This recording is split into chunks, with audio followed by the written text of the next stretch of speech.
G'day, Leon here from Sparesbox. Today we're going to talk about what I've done to my Golf Mk7 R to make it track ready. So basically not a pure race car, not a pure road car, kind of a crossover, take it from road to the track and back again without a trailer. That's the plan. First steps, we're going to talk about some of the basics, some of the things that obviously just cover off before you take the car to the track, even if it is stock, those types of things. First of all, high quality lubricant makes a massive difference.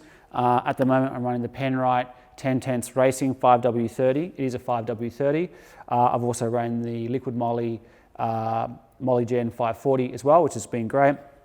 Service it regularly. I'm changing it all about every 5,000 if I'm giving it a hard time, just for extra insurance.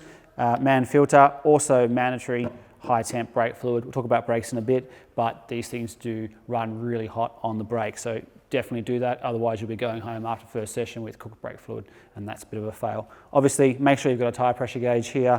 We've got an SP Tools one. It's got a bleeder, let it down. You know, I'm running my Michelin Cup 4 tyres at about 32 to 34 pounds hot. We'll talk about that later. So if you come under the engine here, what have I got? What have we done? Number one thing that's transformed this car is the racing line tune, DSG tune, engine tune. It's running a stage 2. It's got a few bolt-on bits that you need for the stage 2, but has transformed the car. I think it runs about 206 in the Aussie D tune, runs it closer, based on the specs on the website, to about 290. It's chalk and cheese. I'm also running a BMC air filter, as well as the X-Force exhaust, turbo back, which we'll talk about in a moment. But that really just unlocks the potential of the car, and you just feel that that's really how it should come out. And if they weren't trying to sabotage other models in the range, it probably would come out with that much power, but it's phenomenal. It hammers.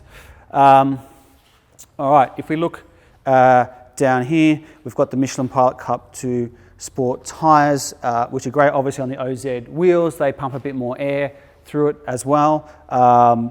Again, light, unsprung mass. I've actually gone down from a 19 stock wheel to an 18. I just like that, bit more tyre wall there, and I can more choice in tyres and a bit cheaper.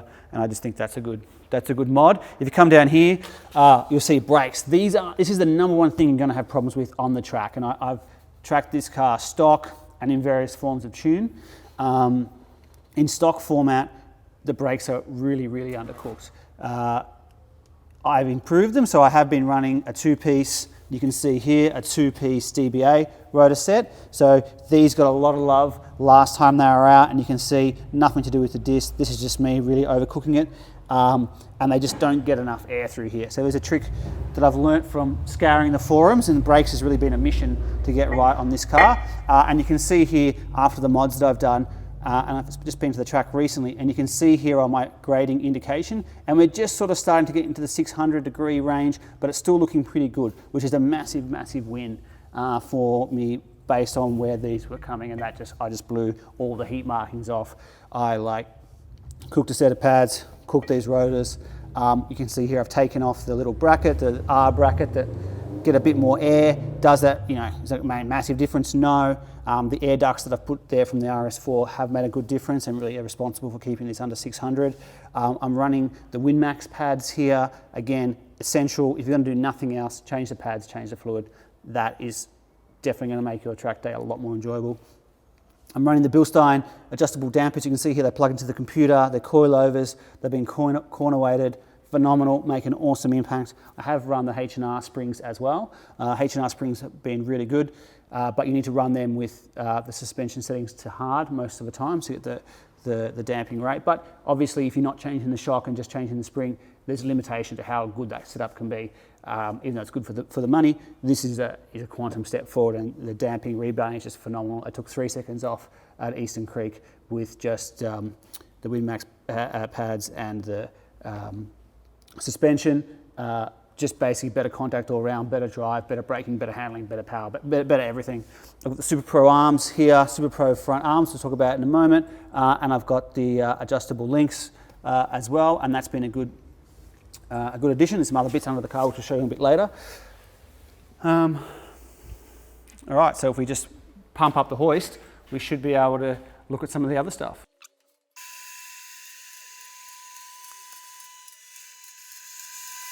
All right, let's have a look under here, and I'll show you some of the things that I've done. So talking about the brakes here, I've actually taken these brakes, and the best thing I love about this car and why they're such a good track car is you can just hit the Audi, the VAG, the Audi, Volkswagen, parts bin, even some of the Porsches.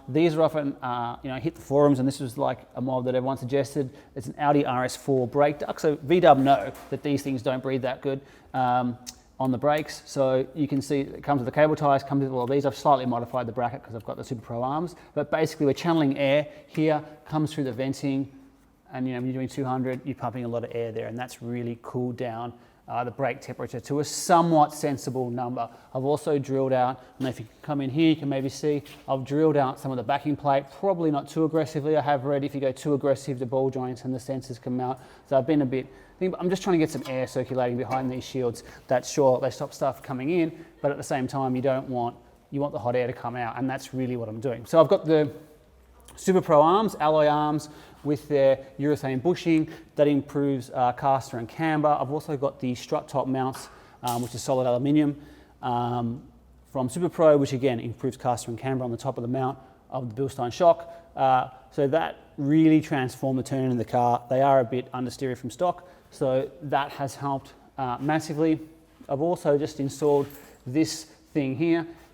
This is actually a Wartec sump. They come with a plastic sump. This is aluminium. You can see here it's finned. They do tend to run hot on the oil, the Golfs. When I first ran it stock, I was seeing over 120 degrees oil temp. It actually put I think the engine management might have gone to limp at one stage. Now, running the racing oil, either the liquid moly or the Penrite, I'm seeing temps of somewhere, even on the track, sub 110. And in traffic, I was seeing sort of 110, now I'm sort of seeing sub 100. So I'm seeing about 10 degrees less with the fin sump and the more racing orientated oil. Obviously there's a lot of discussion around oil, what's approved, what's not approved. If you are going to run another stage of tune, and you are going to run on the track and you're going to do all these things, you're really outside the manufacturer's tolerances really anyway. So I would highly recommend going to a more race orientated, low shear, low friction lubricant. It's made a massive difference. And if you're always in the 120s, I wasn't that comfortable with that, so now in the under 110s, even under a heavy track day, that's perfectly fine.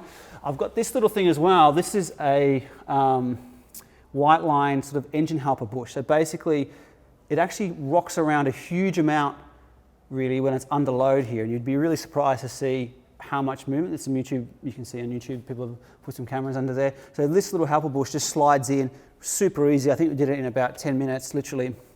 Take that off, slide it in, put the new bolt. Comes as a kit, and that just stops the engine torquing too much, and it just sort of stiffens it up. And it actually made a really, really big difference in just going through the gears, much punchier on the shift, and moves around less and sort of less wear and tear on things. And that's a good addition. So I've also fitted as well a GFB blower valve, adjustable blower valve. Can't really see it, it's hidden in the back here behind the turbo, and that's a really nice bit of kit. Installed really well. It's adjustable. I'll let it on loud. It sounds pretty good. What else have I got under here? I've got the Super Pro roll bars. I have put the front one on because the other one, it fits a lot nicer and tighter, even though there are a lot of people, and I ran it a long time with just the rear. The front does have a bonded bush on there, so it's sort of always under a bit of tension, and I can show you guys that in a moment. And now it's a lot shorter here on the arm, so it fits a lot nicer. It doesn't contact the arm, suspension arm. The link's at a nice level of adjustment, and it's good, and it was knocking a little bit when it was like full adjustment, so it's easy to run that, and you can adjust them as well. And I will run the rear on which I'll show you in a moment, on a harder setting. So if we come down here, you can see I've got the X-Force exhaust. So we've got the switchable X-Force exhaust, which is a good bit of kit. Is quite loud, a lot aggressive, pops, carries on, particularly with the tune. That makes life really sort of, it just livens up the car, and it feels a bit, I know the RS3 sounds awesome with a 5-cylinder. It does give a bit of pop and crackle, particularly on the down tune. Everyone sort of comments that it's pretty cool. You can see here my tyres have been getting a bit of love, and if you just come in here, you'll see the bar. So I've got it on the middle setting. You probably can't see there's 3 holes here. I've got it on the middle setting. I will go to the hardest setting. That's on the cars as well. I have had it fully aligned with a race alignment by Heisman Suspension, who are guns here in Sydney and all that sort of stuff, and they've corner weighted it for me as well, which is pretty cool for street car. Probably slightly overkill, but feels like more race car. So that's the walk around. Thanks for watching. Hopefully you've got some ideas about, all of this stuff is applicable to Golf R, 7 and above, Golf GTI, 7 and above, and S3, I think it's 8B, but don't quote me on that one. But so it's applicable to all those parts being cars. We will have some further upgrades on the brakes. That will be another project. Oh, that's right, and I've also put braided lines, so that's important as well. But that should be it. If you need any of these parts, head to sparesbox.com.au, and thanks for watching.